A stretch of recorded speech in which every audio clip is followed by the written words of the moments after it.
aquela linda salva de palmas, porque Ele é digno, Ele é maravilhoso. Aleluia. Bom dia, meus amados. Tudo bem com vocês? Cumprimente esse irmão que está próximo de você aí. Dê um sorriso para ele, para ela. Diga como é que vai. Seja bem-vindo. Fiquem à vontade, podem se sentar. Fiquem na presença de Deus.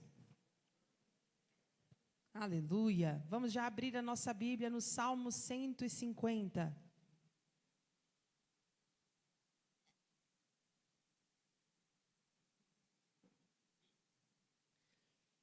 Amém, gente?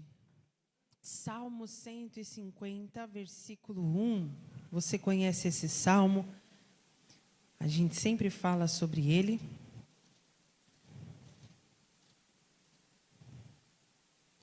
Salmo 150,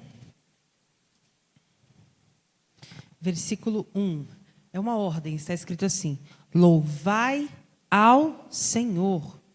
Louvai a Deus no seu santuário, louvai-o no firmamento do seu poder, louvai-o pelos seus atos poderosos, louvai-o conforme a excelência da sua grandeza, louvai-o com som de trombeta, louvai-o com saltério e harpa, louvai-o com adufe e a flauta, louvai-o com instrumento de cordas e com flautas, louvai-o com símbolos sonoros, louvai-o com símbolos altissonantes. Tudo quanto tem fôlego, louve ao Senhor. Louvai ao Senhor. Amém? O louvor, ele é decoroso, ele é agradável. Mas o louvor, ele tem um propósito. Talvez você não tenha prestado atenção, mas tem um ponto aqui. É claro, é uma ordenança de louvarmos, de adorarmos, de glorificarmos ao Senhor. Mas tem um detalhe aqui que é um pouquinho diferente do restante do texto. No versículo 2 diz assim: louvai-o pelos seus atos poderosos. Amém? Então, a gente está na campanha da ovelha. Se você ainda não colocou seu nome aqui no aprisco, você vai ter a liberdade de colocar hoje ainda. Mas o que acontece? As ovelhas do Senhor, as ovelhas da mão do Senhor, lá no Ezequiel 34, onde a gente leu sobre a importância de serem apacentadas, vocês perceberam qual era o maior incômodo do Senhor com os pastores que não cuidavam das ovelhas? Que cuidado é esse? É ligar a que está quebrada e tal, e tal, e tal. Tem lá várias coisas. Então, irmãos, o que ele fala? Eu vou fazer essa obra. Então, qual é o propósito de Deus hoje para as nossas vidas? Que nós venhamos viver grandíssimos e poderosos atos da parte do Senhor na nossa vida. Então, louvai-o. Tá, mas louvar é só dizer glória, glória, glória, aleluia, aleluia, aleluia? Não. Louvar é engrandecer ao Senhor pelas suas maravilhas que Ele tem feito, pelas obras que Ele tem executado, pelos propósitos que Ele tem nos feito viver. Amém, gente? Então, nós precisamos começar, para poder oferecer um louvor verdadeiro, a nos lembrar do que Ele tem feito, do que Ele faz e crer nas obras que Ele ainda há de fazer. Amém? Então, o que as ovelhas precisam? Precisam aprender a viver os propósitos de Deus. Precisam começar a contemplar. Existe um tempo, existe um momento aonde Deus faz grandes e assombrosas coisas. E nós vivemos esse tempo no dia de hoje, aonde você vê Deus curando, libertando, transformando, salvando pessoas. É aí que a gente começa a observar pessoas que chegam na igreja com depressão, quebradas, moídas pelo pecado, problemáticas em várias áreas de suas vidas. E aí Deus começa a fazer uma obra. E nós louvamos a Ele por essa obra. Nós ficamos felizes. Por isso que a gente tem sempre que compartilhar o que Deus tem feito nas nossas vidas. Amém? Nós temos sempre que abrir a nossa boca e contar, espalhar, falar da palavra de Abraão, de Isaac, de Jacó, mas também falar de tudo que Ele tem feito em nós, como seu povo no dia de hoje. Amém? Então, quem foi que nos ensinou a louvar a Deus pelas coisas que Ele tem feito? Ele mesmo. Amém, gente? Então, às vezes você fala assim, tá bom, pastora, a senhora está falando aí sobre as coisas que Deus tem feito, mas na minha vida não tem feito. Mas na minha vida eu estou com vários problemas, eu estou com várias situações difíceis para resolver, na minha vida eu estou com várias pendências, eu tenho tido dificuldades financeiras, familiares, emocionais, eu tenho tido dificuldades em várias áreas da minha vida. Então o que eu preciso fazer? Como é que eu vou louvar a Ele se Ele ainda não fez, Ele ainda não completou? E é aí que está o ponto. É Ele que enche, que farta a nossa boca de bens. Se há alguma área na sua vida na qual ainda Deus não trabalhou, hoje, agora, neste exato momento, é o tempo oportuno para que Ele venha operar. Amém? Mas você tem que crer. Diga graças a Deus. Então, o que está faltando em você, como ovelha do Senhor, você precisa se achegar, apresentar a Ele essa dificuldade, esse problema. Ele diz, chegai-vos a mim e eu me achegarei a vós todos. E às vezes, eu como pastora já há muitos anos observo um comportamento errado nas ovelhas, esconder o problema, esconder a dificuldade. Ao invés de, na hora da prova, vir para o altar, pedir oração, falar sobre as suas dores, a pessoa muitas vezes se enfrenta sozinha, acha que o pastor tem que ter bola de cristal, acha que os obreiros têm que adivinhar e estar sempre atrás da pessoa para ver. Não, irmãos, nós temos que chegar diante dele com as nossas dificuldades, porque senão nós vamos chegar diante dele com as nossas murmurações e reclamações. Então, assim que surgir uma dificuldade, você precisa apresentar a Deus. Uma vez eu lembro que eu estava na casa de uma amiga minha. Eu tinha 10 anos de idade e eu me lembro disso. Ela tinha um gatinho, né? E esse gatinho ele era meio rueiro, né? Sem vergonha saía aí pelo meio do mundo, aprontava por aí afora. E aí voltava para casa no outro dia de manhã. E esse dia eu estava com ela. Eu não sei o que ela foi fazer, a gente criança, né? Não sei se ela estava passando perfume nela e jogou um pouquinho no gato. Aí o gato deu uma guinchada, assim, deu um pulo. E aí saiu sangue. Ela falou assim, uai, que sangue é esse aqui no canto? Aí foi pegar o gato, mexer no gato, fuçar no gato. Ele tinha brigado à noite e estava com um machucadinho no corpo dele. E aí, gente, o que acontece? Ela mesmo sendo dona, mesmo fazendo carinho, mesmo estando com ele, não tinha visto. Então, quando ela percebeu, ela pôde tratar. E eu me lembro disso, falei, nossa, eu olhei para o gato. Estou falando sério, eu lembro dessa cena. Não vi nada, o gato aparentemente estava perfeito, peludo, sabe aqueles gatos laranja, cabeludo? Uma fofura ele. Só que ele estava com debaixo, lá no meio dos pelos, lá no escondido, no oculto das ladeiras, com um machucado de briga que ele tinha arrumado lá durante a noite. Então, talvez você está assim. A ovelha, ela precisa aprender a se colocar diante de Deus e permitir que Ele faça os seus atos, as suas ações poderosas. Amém? E existe um livro na Bíblia que fala sobre isso, sobre esse aprendizado que nós recebemos da parte de Deus, que nós entendemos da parte de Deus, para que nós venhamos viver essas obras. E tudo isso está no livro de Deuteronômio. O ensinamento central do livro de Deuteronômio é sobre isso. É sobre a importância de você glorificar a Ele pelo que Ele tem feito, não se esquecer, ensinar para os seus filhos, ensinar para os seus familiares, para você começar a publicar da obra que Ele fez. Porque se a gente não faz assim, nós nos desligamos dele e perdemos o foco, a direção dele. Então vamos lá. Deuteronômio, vamos primeiro no capítulo 10.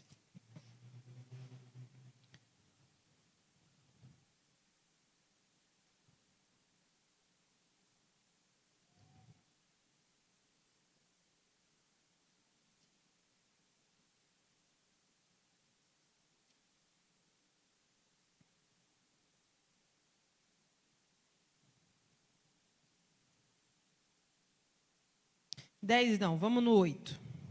Capítulo 8.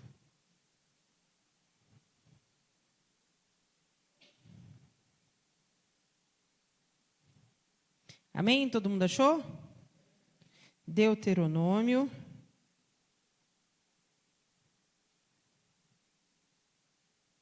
Estou procurando aqui um versículo específico. Sabe quando você faz toda a leitura, anota todos os versículos, mas falta um específico que você esquece de anotar. Isso, já está aqui. Daqui a pouco eu vou ler ele. Deixa eu salvar aqui. Então, vamos lá. Deuteronômio, capítulo 8, versículo 1. Todos os mandamentos que hoje vos ordeno, guardareis para os fazer, para que vivais e vos multipliqueis, e entrais, e possueis a terra que o Senhor jurou aos vossos pais. E te lembrarás de todo o caminho pelo qual o Senhor teu Deus te guiou no deserto, estes 40 anos, para te humilhar, para te tentar, para saber o que estava no seu coração, se guardarias o teu mandamento ou não.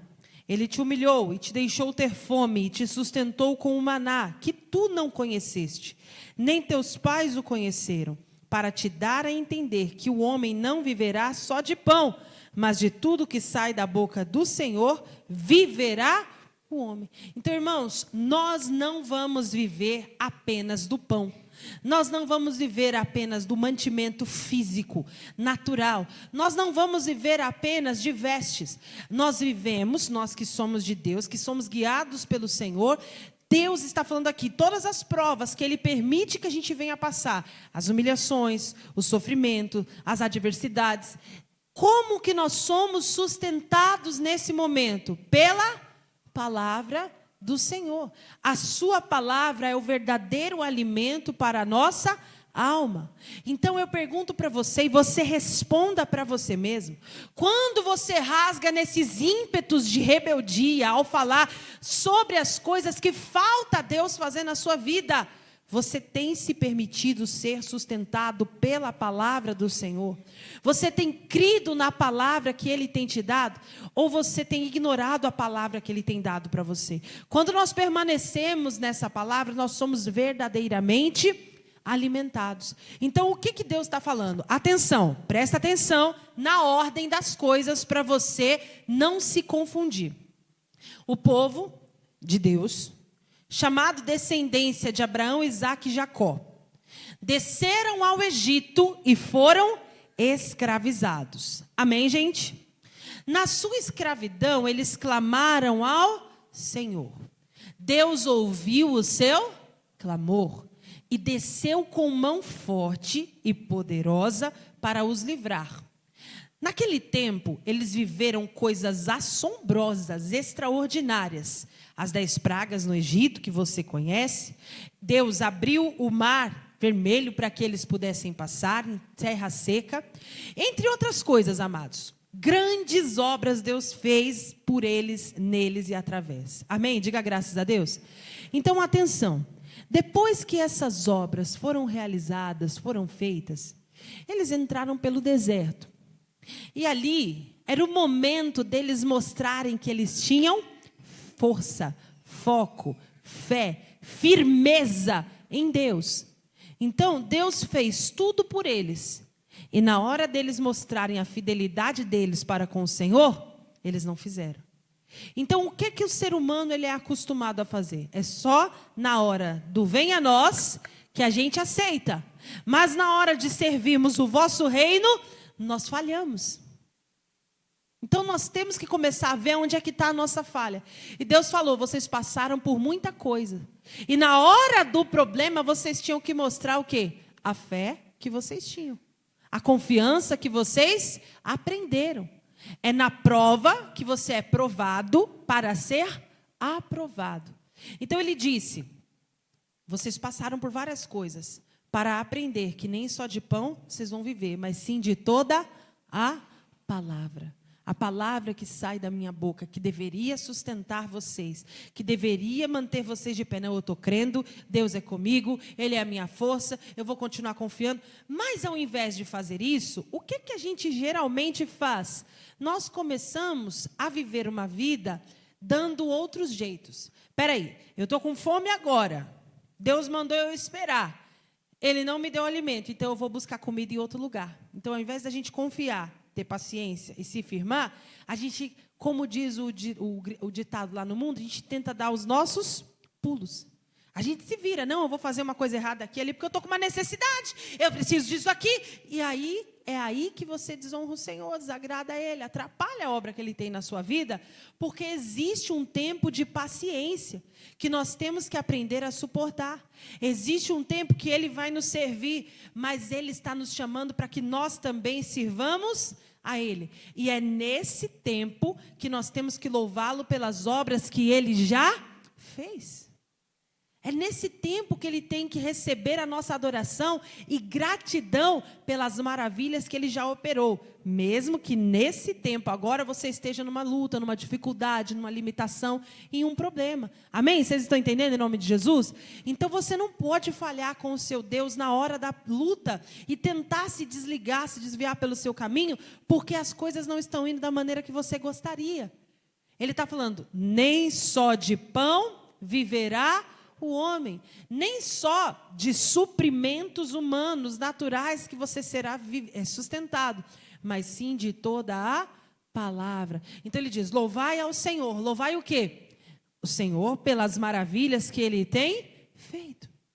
É muitas vezes o que acontece. Eu contei aqui o testemunho de um pastor conhecido, tem uma igreja abençoada, esse pastor, e aí o filho dele passou um momento, não vou dar os detalhes, mas é só para você entender uma situação que me chama a atenção para essa parte aqui. O filho dele estava passando por um período de estufa. Sabe o que é estufa? É quando você põe sob pressão para que aquilo venha crescer e se desenvolver rápido. Porque é na pressão que a gente se transforma. A pressão transforma tudo, né? Você coloca o feijão lá na pressão cru, ele cozinha bem rapidinho. E o diamante também, ele é um carvão, ele fica lá na estufa da terra, no centro, lá no calor, e é ali que ele se transforma em um diamante. Então, ele estava num propósito com o pai dele, tinha ido morar em outro país lá e tudo mais, e o pai dele falou, filho, você quer casar, você quer crescer, quer prosperar, quer se desenvolver, mas você não tem estrutura e nem maturidade para isso ainda, tem muita coisa para você aprender na prática. Então, o pai vai te colocar numa estufa do aprendizado, ou seja, coisas que levariam um tempo para aprender, que ele aprenderia por visualização, ou passando por uma situação, tinha que ser mais rápido. Por quê? Porque é como se você passasse por um período de grande crescimento e você tem que podar a árvore, porque senão ela cresce com aquele galho fino. E ele não suporta o peso do fruto e quebra. E não vive nem o galho e nem o fruto. Amém? Vocês estão entendendo o que eu quero dizer? É aquele período onde você vai ser colocado sob pressão, onde você vai ser transformado de modo rápido. Então, para você entender, só para a gente fechar esse primeiro pedaço, quando você cozinha num fogo alto, você cozinha mais rápido. Mas é melhor você cozinhar em fogo baixo, ali a comida pega um pouco mais de gosto, de tempero, não é mesmo? Existem até alguns restaurantes especializados em cozinhar por longas horas em fogo baixo e a comida sai diferenciada. Mas se você tem pressa, se você precisa daquilo ali rápido, você precisa colocar no fogo alto e usar outras técnicas de cozinheiro. Amém? Então o pai dele foi passar umas situações, umas provas que ele precisava aprender. E era exatamente nessas horas que ele ia mostrar a falha dele, o menino, que o pai ia ensinar. E aí eles estavam numa situação que ele estava morando fora do país e acabou o dinheiro dele, que o pai mandava todo mês para ele poder se sustentar. E o pai dele falou, olha, você vai ter que aprender a administrar esse dinheiro. Se acabar o dinheiro, o pai não vai mandar antes. Você está entendendo? Estou entendendo, pai.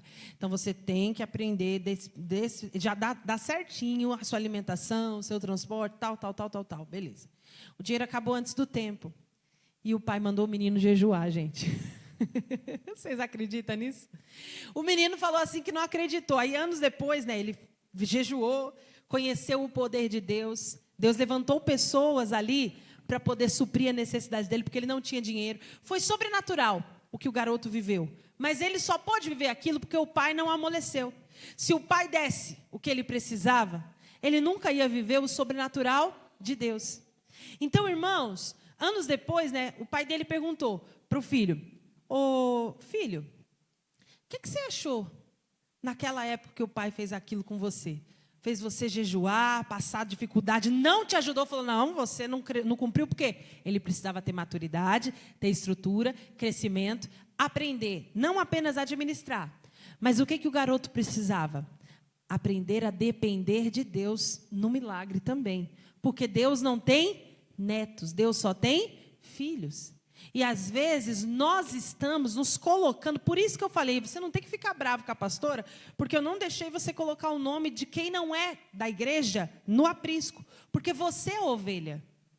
Aquele que ainda não é ovelha, ele precisa se converter. Então a gente não pode agir com ele, impedindo Deus de passar ele por alguns processos que são necessários para que ele seja transformado, para que ele provasse e visse que o Senhor é Deus dele, para que ele se convertesse. Porque quem é salvo, quem é convertido, já viveu coisas inexplicáveis. E teve que depender de quem? De Deus. Não tinha quem te socorresse. Mas o Senhor foi o socorro bem presente na hora da sua angústia. Amém, gente? E aí o garoto respondeu para o pai assim: pai, na hora eu achei que você estava louco. Meu Deus, meu pai está louco. Eu fiquei até com raiva. Ele vai me deixar com fome. Eu estou precisando de dinheiro. Estou em um país estrangeiro. Não tenho dinheiro e meu pai vai me deixar aqui sem nada. Mas no segundo seguinte, eu lembrei do seu testemunho. Peraí, meu pai é um homem de Deus. Pastoreou a vida inteira. Pastor, o pai dele. Pastoreou a vida inteira. Quantos milagres meu pai ele não viveu. A igreja não viveu. Ele dá um bom testemunho, sempre cuidou de mim. Meu pai que é o melhor para mim, ele sempre deixou isso bem claro. Então eu vou confiar no que ele está falando. Eu não deixei a raiva entrar na hora da minha dificuldade, porque eu lembrei que você é o meu pai que sempre cuidou de mim. E quantas pessoas aqui têm problemas na família por isso? Porque você faz tudo pela sua família, mas na hora que você pede o mínimo, eles não fazem para você. Você acaba ficando traumatizada. Ah, pastora, olha, eu faço tudo por eles, mas um pouquinho que eu peço eu não tenho de volta. É tão frustrante esse sentimento, não é mesmo? Eu sei bem, eu tenho família. Família é tudo igual, não muda só muda de endereço. Então o que eu tenho que fazer? Eu tenho que amolecer? Não, você tem que primeiro se respeitar. Assim como Deus se respeita também.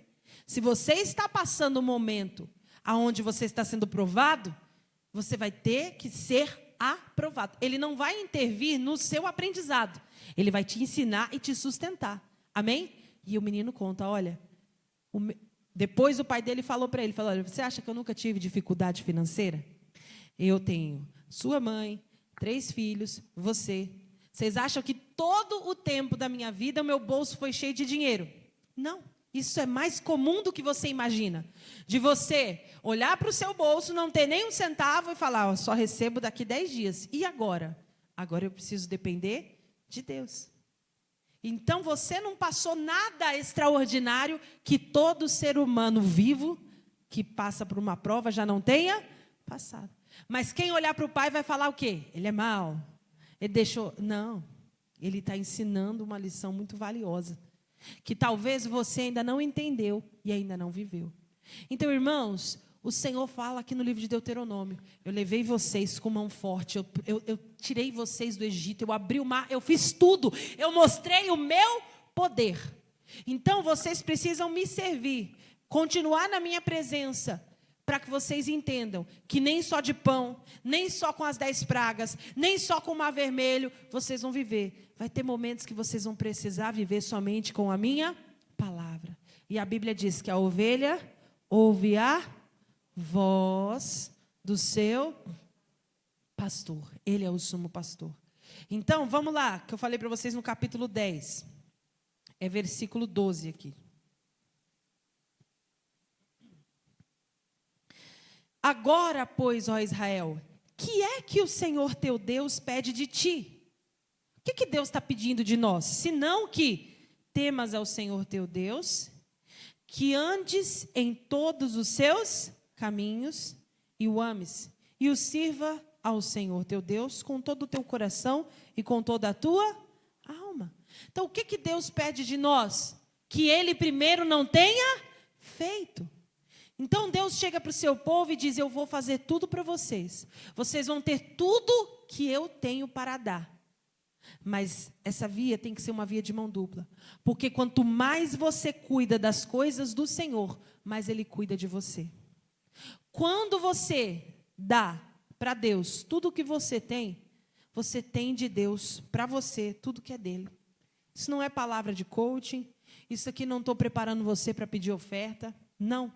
Eu estou falando do teu coração, da tua alma, do seu futuro, dos seus problemas, que você insiste em deixar Deus de fora de algumas áreas da sua vida. Não, isso daqui eu não quero que ninguém se meta, isso aqui só eu, só. E Deus? Não, eu sou de Deus. Não é não. Não é, porque quando você está bom para pedir as coisas para Deus, você pede tudo. Mas na hora de você confiar e entregar o seu caminho ao Senhor, você entrega com ressalvas. O teu coração às vezes não é perfeito. Não, peraí.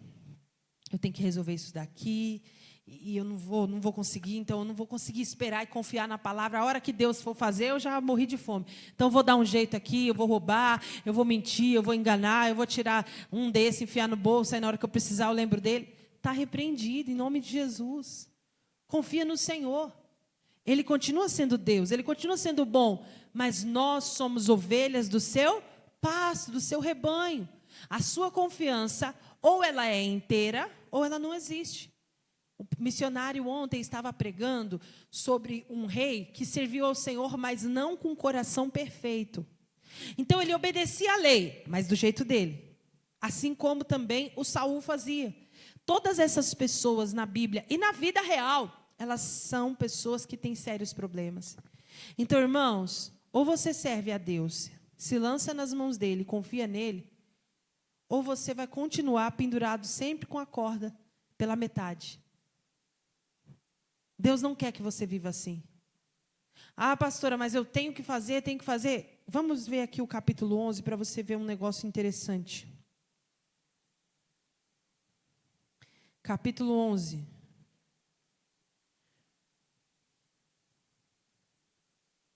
Versículo 1. Amarás, pois, o Senhor teu Deus, e guardarás a sua observância, os seus estatutos, os seus juízos e os seus mandamentos. Quando, igreja? Todos os dias. Agora, pula lá para o versículo 13. E será que, se diligentemente obedecerdes aos seus mandamentos, que hoje te ordeno, de amar o Senhor teu Deus, e de o servir de todo o teu coração e de toda a tua alma, então darei a vossa terra ao seu tempo, a chuva temporã e seródia, para que recolhas o teu cereal, e o teu mosto e o teu azeite. Amém, gente? O que nós precisamos entender?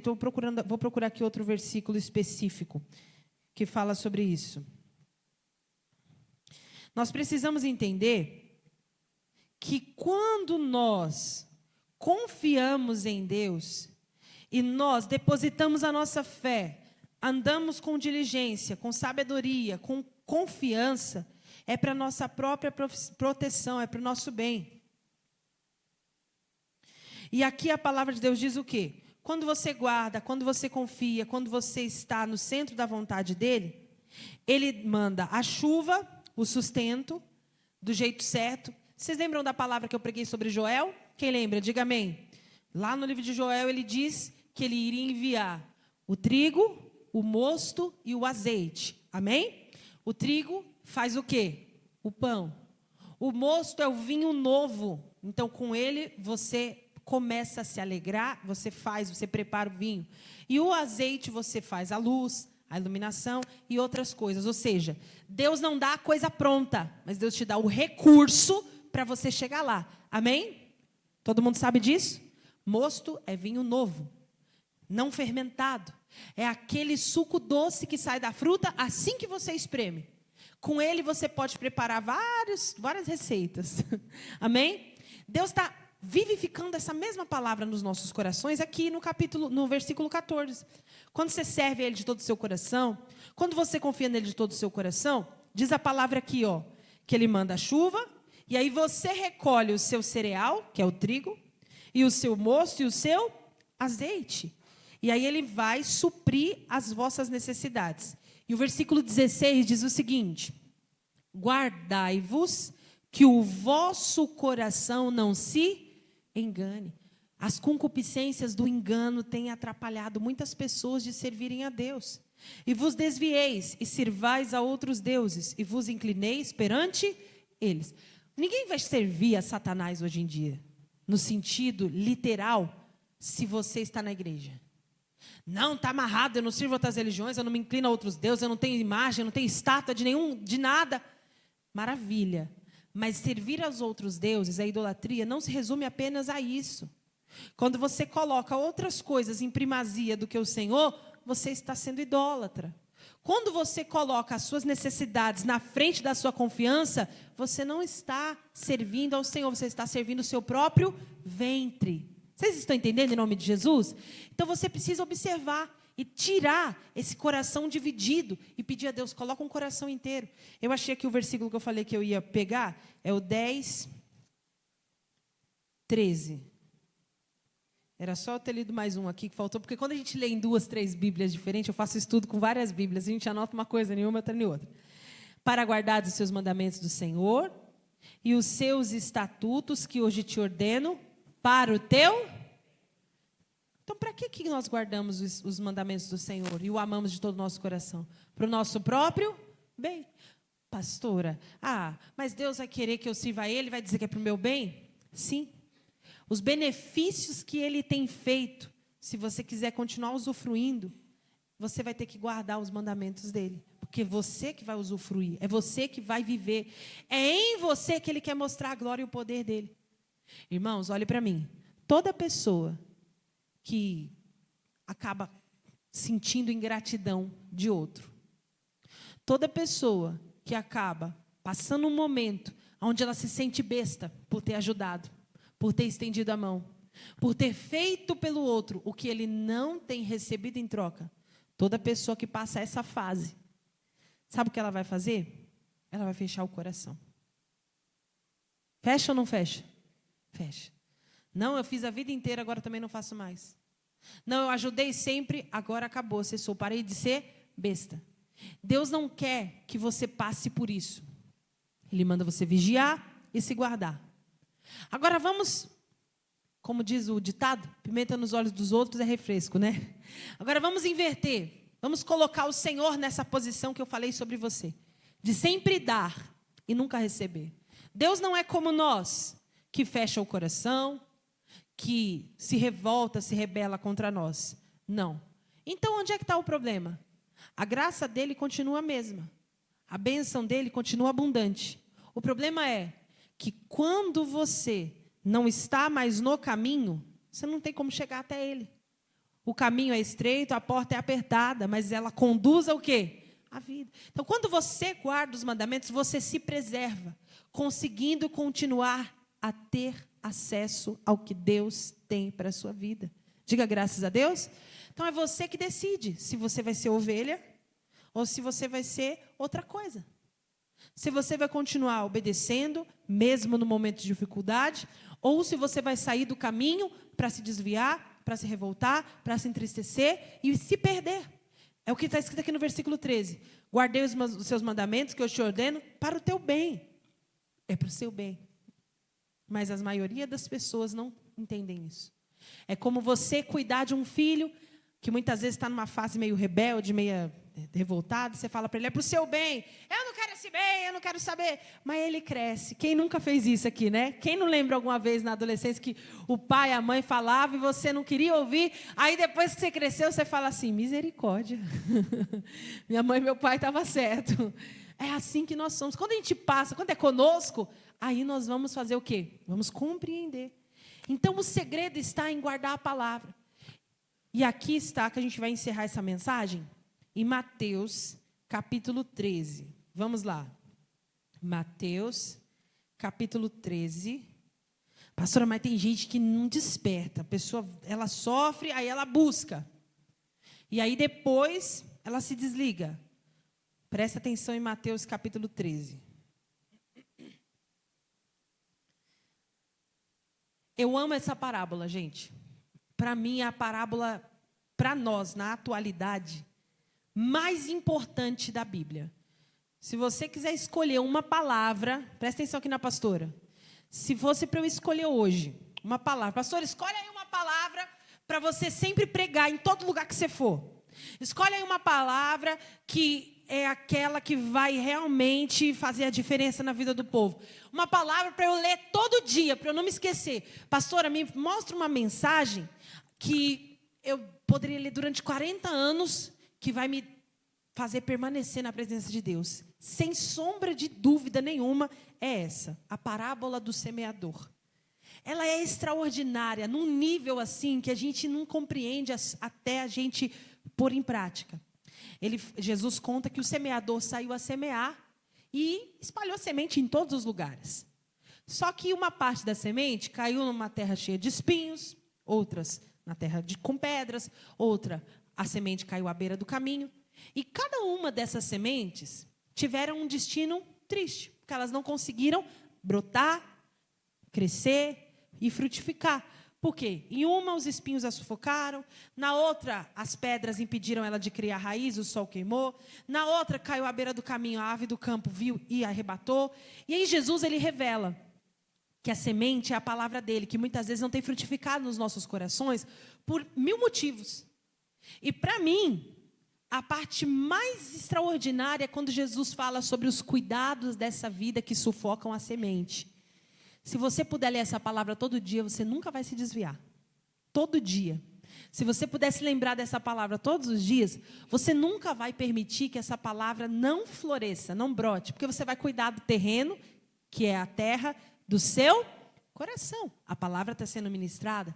Então, se a sua terra for limpa, for boa, for bem cuidada, não tem como a semente não brotar. A semente da palavra de Deus é extremamente fértil. Aonde ela chega fazendo a diferença. Mas não faz na vida de algumas pessoas por alguns motivos. E aí que tem a revelação aqui. Mas no meio de tudo isso, tem essa palavra que eu quero te dar, que é exatamente o porquê que muitas pessoas não conseguem se firmar na igreja, não conseguem ser libertas, não conseguem permanecer, sempre vivem murmurando, sempre vivem se desligando de Deus por vários problemas. Então, que isso não aconteça com você, amém?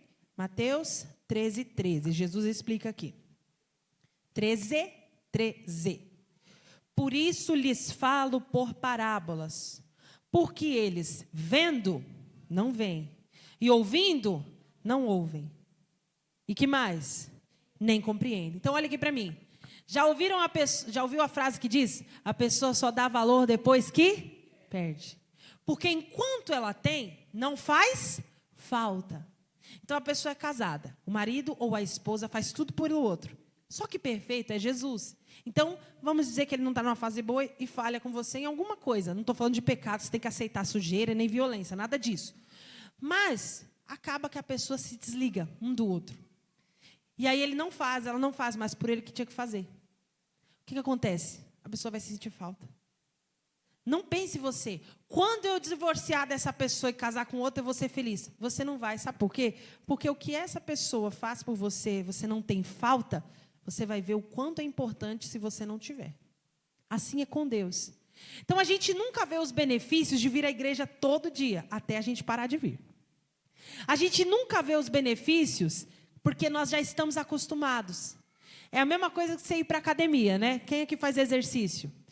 É assim ou não é? Você vai todo dia, você passa 2 meses sem ir, você vê a porcaria que vai ficando no seu corpo, o negócio parece que vai minguando, vai acabando, parece que você nunca foi lá, fala, meu Deus do céu, não consigo nem levantar isso aqui. Você faz o esforço, começa a doer, travar tudo, porque a constância é o segredo para a vitória. Então Deus fala aqui, tem pessoas que vendo, não veem, elas têm tudo, mas como não dá falta, elas não percebem o quão importante é, e aí vão se perdendo. E depois para voltar, que é muito mais difícil. Então Jesus disse, a parábola, ela serve para isso.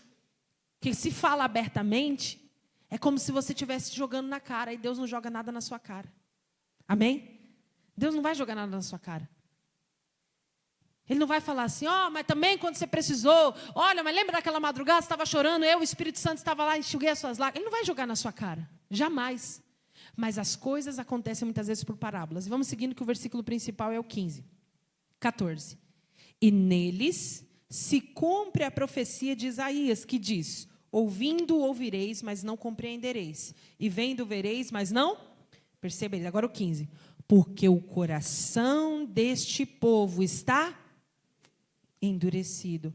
E ouviu de mau grado com os seus ouvidos, e fechou os olhos, para que não veja com os olhos, e não ouça com os ouvidos, e compreenda com o seu coração, e se converta, e eu o cure. Então, qual é o processo? Não é inverso.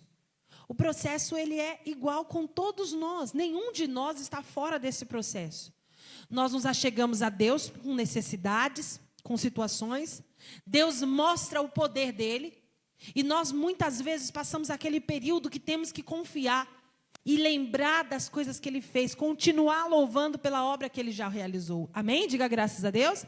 E aí, depois desse tempo, depois desse período, que nós vamos ser sustentados pela palavra, confiar na palavra, fazer com que ela seja o nosso alimento, que nós não vamos ser ingratos com Deus, que nós vamos valorizar o que Ele nos faz. Por quê? Porque nós entendemos que se não tivéssemos, daria muita falta. É aí que Ele fala, é aí que você se converte. A conversão, ela não acontece no começo. Quando você vem para a igreja, você não é convertido. Não, mas eu aceitei Jesus, eu até fiz a obra. Não, mas eu até já me batizei.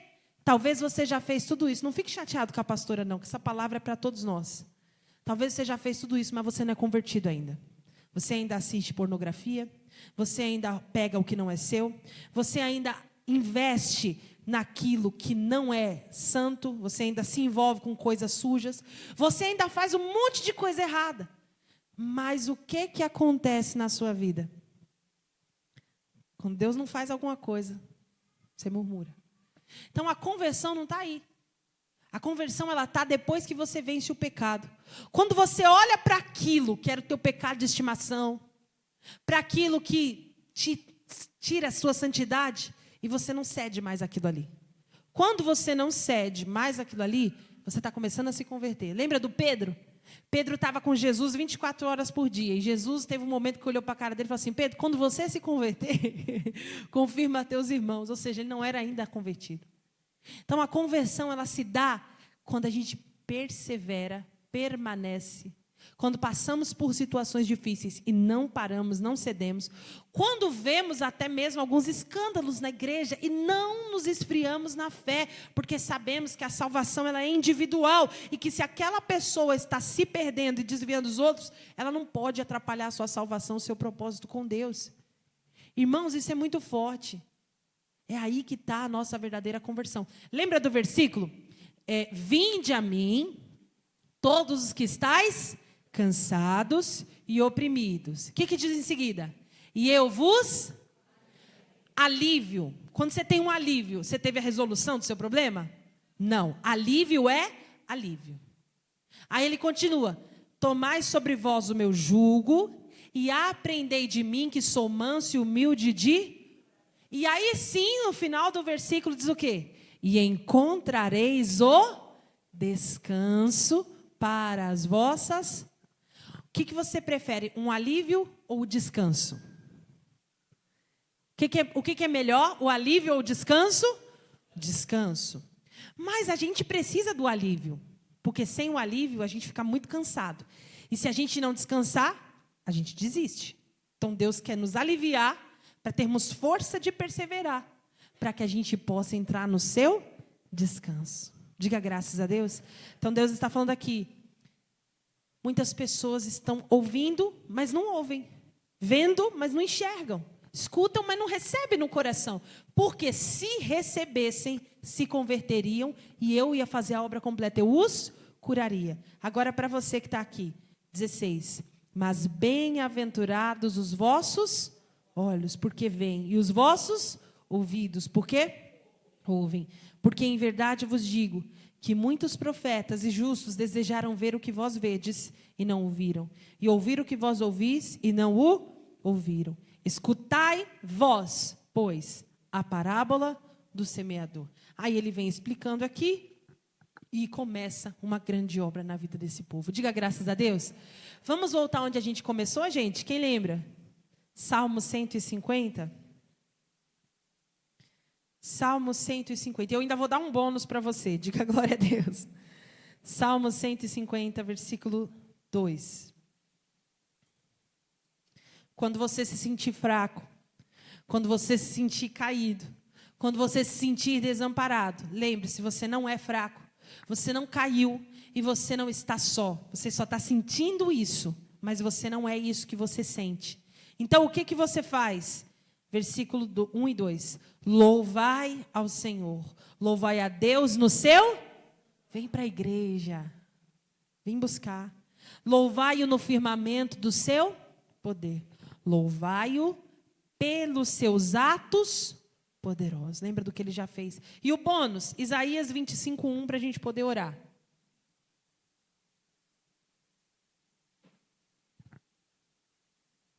Isaías 25,